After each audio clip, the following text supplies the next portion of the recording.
Now we have a question here that says we do question 1.3. In the previous video, we did question 1.1, all the questions and all the questions of 1.2. Now we're going to do question 1.3. Let's say solve for x and y. So I'm going to write here 1.3. So we need to solve for x and also for y. And then the equations are given. They are stated as x is equal to 2y plus 2. And then x squared minus 2xy plus 3y squared equal 4. Now, I always prefer to label the equations. I'll call this one equation 1, and this I'll call it equation 2. So we can notice that from equation 1, we already have the value of x given. Okay, the function is expressed in terms of y, or x is subject of the formula. So all we can do is just to sub equation 1 in 2. Okay, and then instead of me writing equation 2 like x squared minus 2xy plus 3y squared equal 4, I will then sub in the values of x. Okay, I'll sub here 2y plus 2, 2y plus 2. Those are the values of x. Now, note that we shouldn't, this doesn't mean, it doesn't mean we're going to do a 4y squared plus 4 squared, okay? Don't do that, this is wrong. So over here, we will write 2y plus 2 times 2y plus 2, okay? Because a squared is like a times a. Okay, this is the correct one. Now, minus over here we can times by 2 first, and then times by y. So times by 2, times by 2 will change. Remember, the negative sign outside the bracket will change the signs of everything inside the bracket. That will make negative 4y minus 4 times y. Okay, plus 3y squared. We can move the 4 over. That makes negative 4 equal to 0. Now, we're going to do 2 times 2y. That makes 4y squared. 2 times 2y times 2. That makes 4y. And then 2 times 2y. That makes 4y. And then 2 times 2. That makes 4. And then over here, it will be, careful. I gave the bracket to the sign also. So this will be negative 4y squared. Okay, maybe I should. To avoid confusion, I'll keep the negative outside the brackets. So that makes 4y squared plus 4y plus 3y squared minus 4 equal to 0.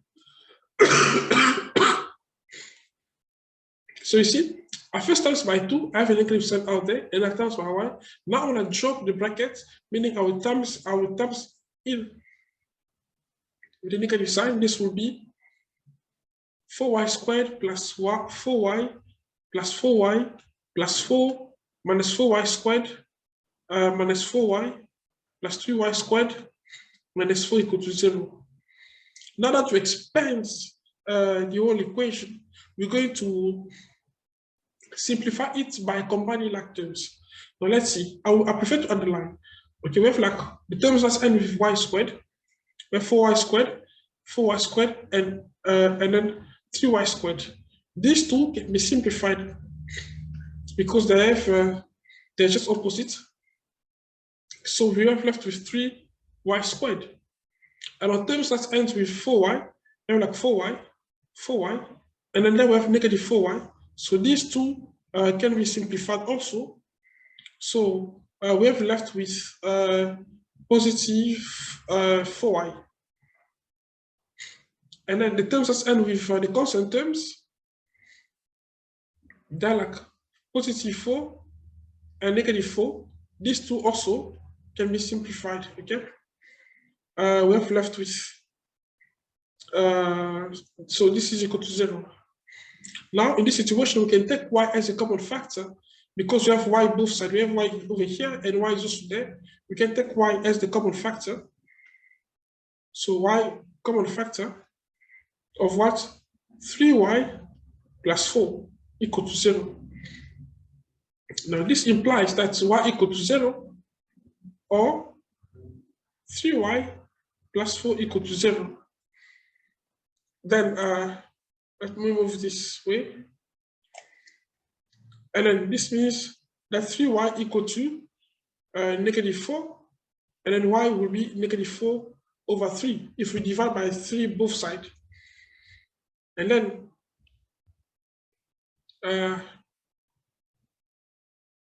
we find the equation in terms of y.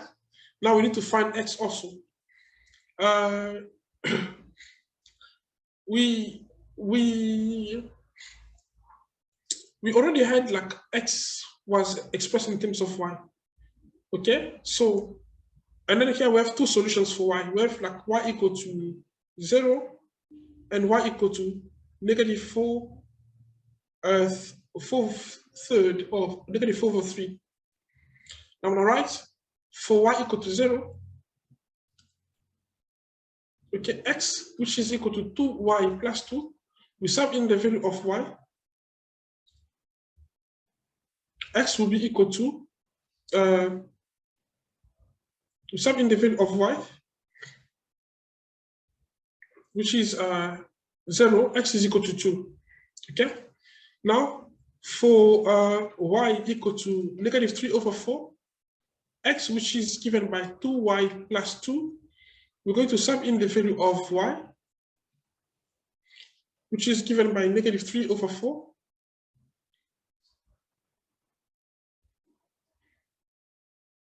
-3/4, and this makes x will be equal to -6. Okay, we can simplify. That makes -3/2 plus 2, and then that makes -3/2 plus. Okay, because over here 2 is like 2/1. Now we can write 2/1 times 2 here to make. If I want to make these two terms with a common denominator, I must times by 2/2 there.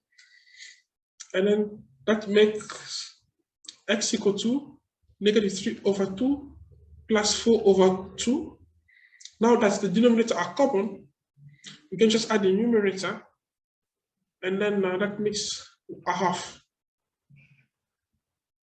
So for y equal to 0, x is equal to 2. For y equal to -3/4, x is equal to 1/2.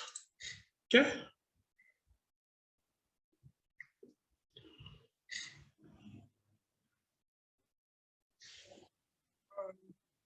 Oh, voila. I made a mistake here. I reversed the fraction. It's -4/3. Sorry, it's not -3/4. It's -4/3. -4/3. So this will be it's not -3/2, but this is -8/3. Okay, and now this is -8/3. So 2 is like 2/1, of course. But now if I need to work out the common, I will not times by 2. I must times by 3, and that's by 3. And then over here we still have like -8/3,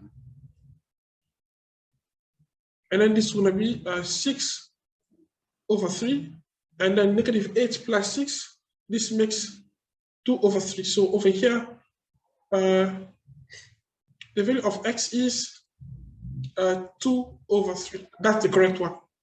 Thank you.